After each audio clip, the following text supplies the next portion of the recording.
All of the conflicts between Conor McGregor and the fighter who replaced him as UFC lightweight champion, Khabib Nurmagomedov, come to a head Saturday night when they step into the T-Mobile Arena octagon in pursuit of the same glory.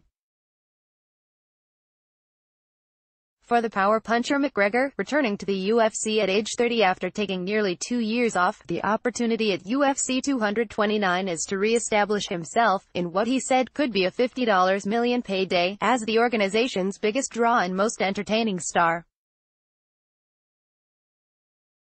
Advertisement Russia's far more stoic wrestler Nurmagomedov, 26-0, is a slight betting favorite, and a victory would extend the success that encouraged the UFC to expand the international reach of its roster. Boxing. First in line among 24 fighters, Nurmagomedov was on the scale at 9:01 a.m., making the 155-pound limit on the dot to emphasize both his readiness and the strides he's made since falling ill and withdrawing from a bout before a weigh-in 19 months ago in Las Vegas. 1 hour later, McGregor weighed in at 154.5 pounds and underlined his preparedness by unleashing a primal scream. When the fighters faced off, McGregor slapped the right arm of Nurmagomedov, then sent a left kick toward the champion's head that didn't land. "The king is back," McGregor roared to the majority of fans who supported him.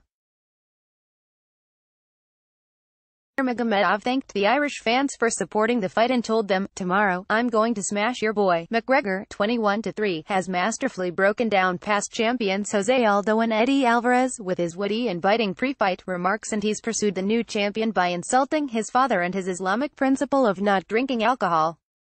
But Nurmagomedov has impressively answered McGregor with a refusal to be moved during last month's news conference at New York's Radio City Music Hall and his exit before the habitually late McGregor showed at Thursday's session. Advertisement. "I've seen a man who doesn't want to be here. I know every move everyone makes. I keep my eyes on the game," McGregor said. He's had his last chance at running. He'll try to find an exit to take off, but I won't let him. Will the words materialize in results again as they've done in McGregor's career, or is there a new reality? Nurmagomedov has massive incentive to perform. After this fight, he'll have only one bout remaining on his UFC contract, perfect timing for a lucrative extension. "Pressure has helped me. I feel pressure," Nurmagomedov said this week while discussing his 2012 UFC debut as a 23-year-old, a third-round submission of Iran's Kamal Shalaris in Nashville that marked his first time in the U.S. and first experience of fighting in a cage. Nurmagomedov revealed that because the UFC had been so frustrated in its attempts to deal with Russian fighters, most notably heavyweight legend Fedor Emelianenko, that first fight was more significant than most know. "When the UFC signed me, people thought it was nearly impossible, because in Russia they didn't have good managers with good connections to the UFC, and people said, okay, you're going to fight and we're going to watch. If you win, a lot of Eastern Europeans can come.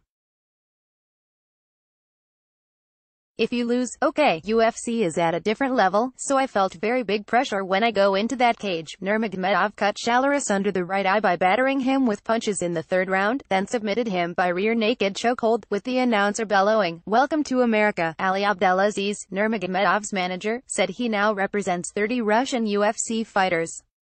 "If you can change people's lives, it's pretty good," Nurmagomedov said.